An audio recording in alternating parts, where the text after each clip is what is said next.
Mia had always been a social butterfly. Her calendar was perpetually packed with dinner plans, movie nights, and weekend getaways with friends.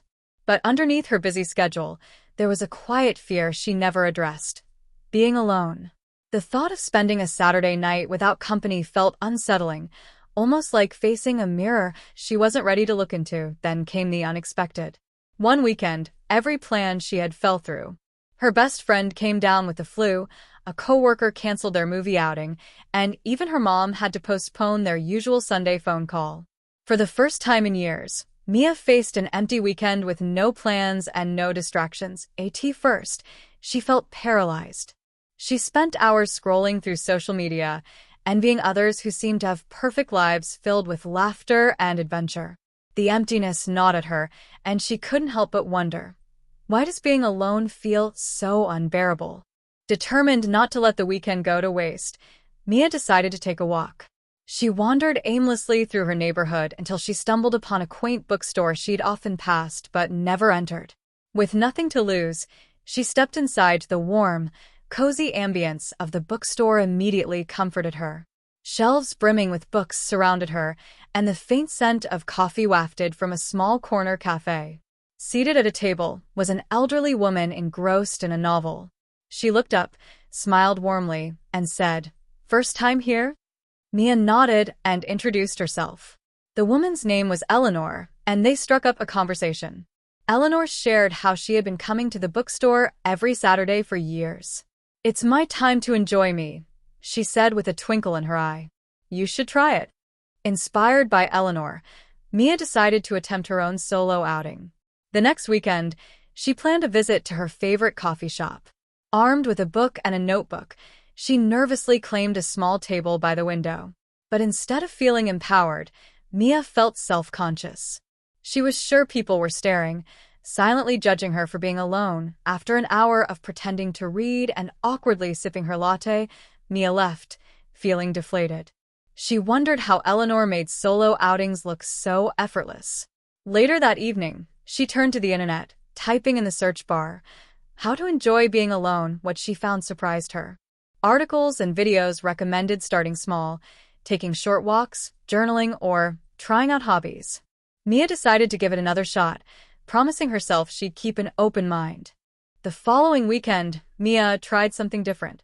She'd always wanted to learn how to bake, so she spent Saturday afternoon attempting her grandmother's famous chocolate chip cookies. The kitchen became a mess of flour and sugar, but Mia didn't mind. She played her favorite playlist and danced around while waiting for the cookies to bake. When the cookies came out golden and fragrant, Mia felt a sense of pride she hadn't experienced in a long time. She poured herself a glass of milk, sat at her kitchen table, and savored each bite. For the first time, she realized the joy of creating something just for herself. Encouraged by her success, Mia decided to explore more solo activities. She went to a matinee movie, choosing a film she'd been excited to see. Sitting in the dark theater, she realized that no one cared she was alone. In fact, it was freeing to laugh and cry without worrying about someone else's opinions. Next, Mia visited a local art museum. Without anyone to rush her, she lingered at the exhibits she loved most. She felt a newfound sense of freedom and confidence. Each solo outing became a small victory, a step toward embracing her own company. But not every moment was easy.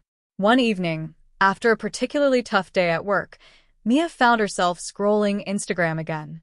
She couldn't help but compare her life to the curated perfection on her feed. Loneliness crept back in, and the negative thoughts began to spiral. Instead of succumbing to the sadness, Mia decided to confront it head-on. She grabbed her journal and began writing down everything she felt: the loneliness, the self-doubt, and the longing for connection. By the time she closed her journal, she felt a weight lifted. That night, she lit a candle, made herself a cup of tea, and watched her favorite movie. She realized that self-compassion was as important as self-confidence. Over the next few months, Mia's perspective began to change in subtle but powerful ways. She no longer saw being alone as something to avoid. Instead, she started to embrace it as an opportunity, a chance to recharge her energy, reflect on her thoughts, and explore the things she truly enjoyed. Her gratitude journal became her anchor. Every night, before going to bed, she would sit down with her favorite pen and jot down 3 things she appreciated about herself or her day. At first, it felt awkward. She wasn't used to praising herself. But over time, the practice became a ritual she looked forward to.